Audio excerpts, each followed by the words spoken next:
Il y a des moments où l'histoire hésite entre la tragédie et la farce. Cette semaine, elle a choisi les deux en même temps. Pendant que le Canada et les États-Unis vivent l'une des pires crises diplomatiques de leur histoire commune, avec des tarifs douaniers à 50%, des négociations rompues et des menaces d'annexion à peine voilées, le président des États-Unis a trouvé le temps, un mardi matin, de s'attaquer à un lac, pas une frontière, pas un traité, un lac, le lac Ontario. Dans cette vidéo, je vais vous raconter comment on en est arrivé là, pourquoi ce geste apparemment ridicule révèle en réalité l'état exact du rapport de force entre Washington et Ottawa, et pourquoi ce sont, comme toujours, les travailleurs des deux côtés de la frontière qui vont payer la facture d'une querelle d'ego. Installez-vous, ça va être long, mais ça va être passionnant.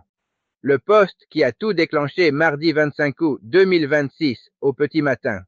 Donald Trump publie sur son réseau social, Truth Social, un message qui, pris hors contexte, pourrait passer pour une blague potache. Il écrit, en substance, que les États-Unis envisagent sérieusement de renommer le lac Ontario en Lake America, puisque, je cite l'esprit du message, Washington ne compte plus faire beaucoup d'affaires avec l'Ontario à l'avenir. Quelques minutes plus tard, il enfonce le clou. Il publie une carte où le nom Lake Ontario est barré d'une grande croix rouge, remplacée par Lake America en lettres dorées, à côté d'un drapeau américain planté juste au-dessus de Toronto. Le compte officiel de la Maison-Blanche, lui, relaie l'image avec un simple Good Morning America, suivi d'un drapeau américain. Le Parti républicain, sur ses réseaux officiels, applaudit la manœuvre comme s'il s'agissait d'une victoire diplomatique majeure. Pour bien comprendre l'absurdité de la chose, il faut rappeler quelques faits. Le lac Ontario est l'un des 5 grands lacs d'Amérique du Nord, le plus petit en superficie, mais tout de même une masse d'eau douce colossale, partagée entre les États-Unis et le Canada depuis toujours. La province canadienne de l'Ontario ne porte pas ce nom par hasard. C'est le lac qui a donné son nom à la province, et non l'inverse. Ce lac est géré depuis des décennies par des organismes binationaux, avec des accords conjoints sur la qualité de l'eau, la pêche et la navigation. Il n'y a jamais eu de contentieux sérieux sur cette gestion partagée. Et surtout, Donald Trump n'a strictement aucun pouvoir pour imposer ce changement de nom à qui que ce soit en dehors des frontières américaines.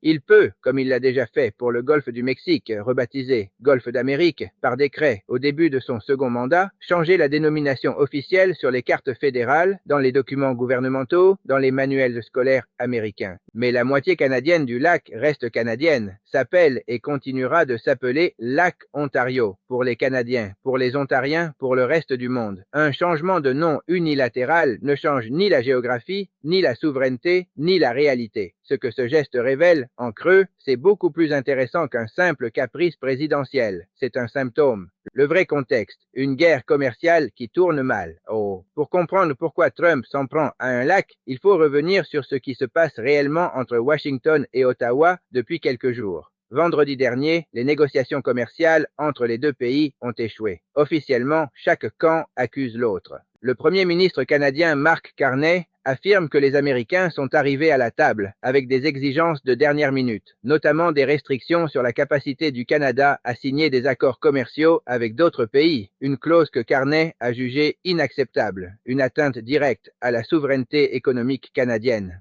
Quand les Américains reviendront à la table avec la bonne attitude envers nos industries et un vrai partenariat, bien sûr que nous reviendrons négocier, a-t-il déclaré. Mais une attitude qui considère le Canada comme une filiale des États-Unis, ce n'est pas quelque chose que nous allons accepter. En réponse à cet échec, samedi, l'administration Trump a mis en application des droits de douane de 50% sur environ 20 à 28 milliards de dollars de produits canadiens, selon les sources. Le Canada a annoncé qu'il ripostera avec des tarifs pouvant atteindre 50% sur certains produits américains à partir du 8 septembre. Trump a également annoncé une hausse des tarifs sur les voitures, les camions, les pièces d'automobile et l'acier canadien qui doivent grimper à 50% à partir de janvier 2027. C'est dans ce climat de rupture que la crise a pris un tour personnel.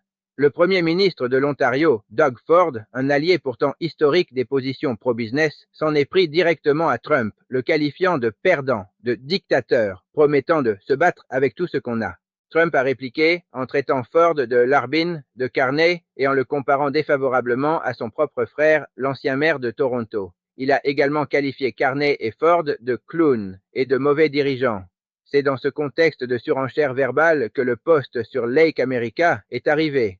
Ce n'est donc pas un accident isolé, c'est l'aboutissement d'une escalade de plusieurs jours, où chaque camp cherche à humilier l'autre publiquement plutôt qu'à trouver une issue de sortie. La réponse canadienne, l'art d'ignorer le voisin. Ce qui est frappant, c'est la manière dont le gouvernement canadien a choisi de répondre, ou plutôt de ne pas répondre. La ministre canadienne de l'Industrie, Mélanie Joly, interrogée sur la menace de renommer le lac, a eu cette réponse cinglante et sobre. Nous l'appellerons toujours lac Ontario. Point final.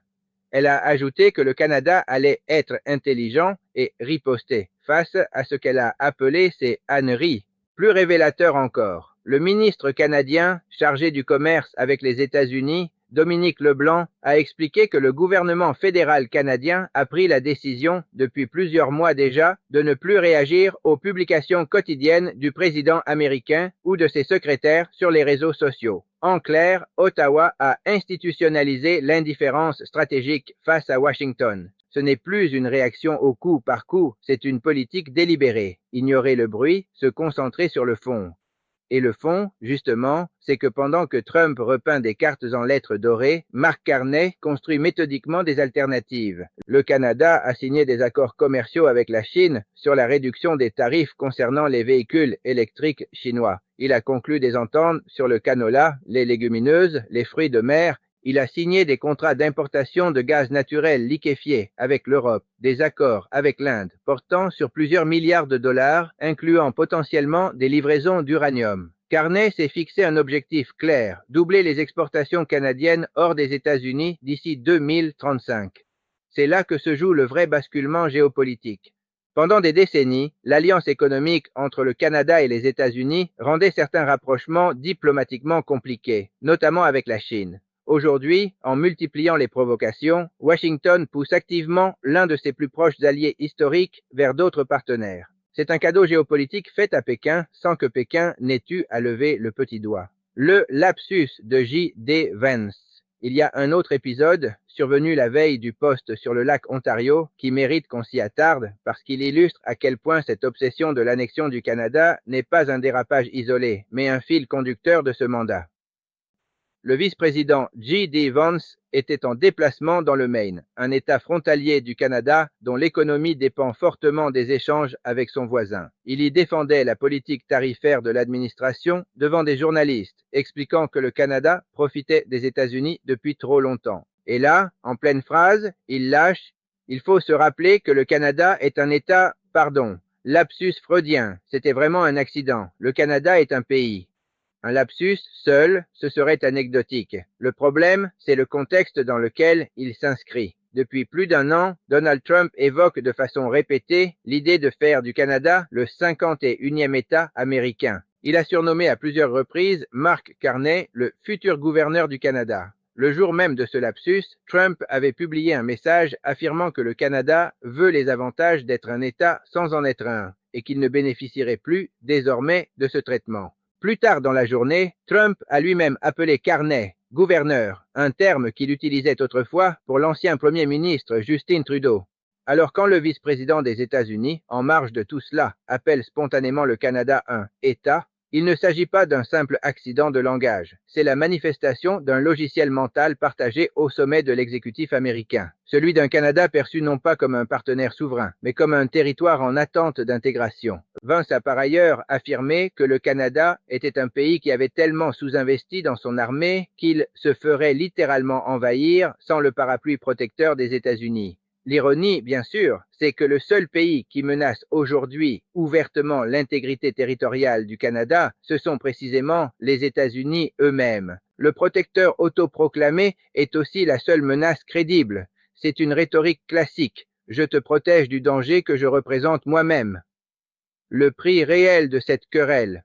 Revenons maintenant à l'essentiel. Qui paie concrètement cette escalade? D'abord, il faut rappeler une donnée économique cruciale, souvent absente des discours triomphants de l'administration américaine. Le Canada fournit environ 60% du pétrole brut importé par les États-Unis, soit plus de 4 millions de barils par jour. Dans un contexte mondial où les prix du pétrole sont déjà sous tension pour d'autres raisons géopolitiques, imposer des droits de douane massifs sur les échanges avec son principal fournisseur énergétique revient à se tirer une balle dans le pied. Ensuite, il y a l'État du Maine lui-même. celui-là même où J.D. Vance était venu défendre la politique tarifaire. Les chiffres montrent que le Canada absorbe environ 41% des exportations de biens du Maine, ce qui en fait de très loin son premier marché d'exportation. Le PIB canadien est environ 25 fois supérieur à celui du Maine. Autrement dit, le commerce avec le Maine est insignifiant pour le Canada, alors que le commerce avec le Canada est vital pour le Maine. En durcissant le ton contre Ottawa, l'administration met donc directement en danger l'économie de l'État, même où elle prétendait défendre les intérêts locaux. Enfin, il y a le consommateur ordinaire des deux côtés de la frontière. Des droits de douane à 50% sur l'acier, l'aluminium, l'automobile, l'énergie. Ce sont des coûts qui, in fine, se répercutent sur les prix à la caisse. Ce sont les travailleurs, les familles, les petites entreprises qui financent, sans l'avoir demandé, une querelle géopolitique qui se joue en grande partie sur l'ego et l'image.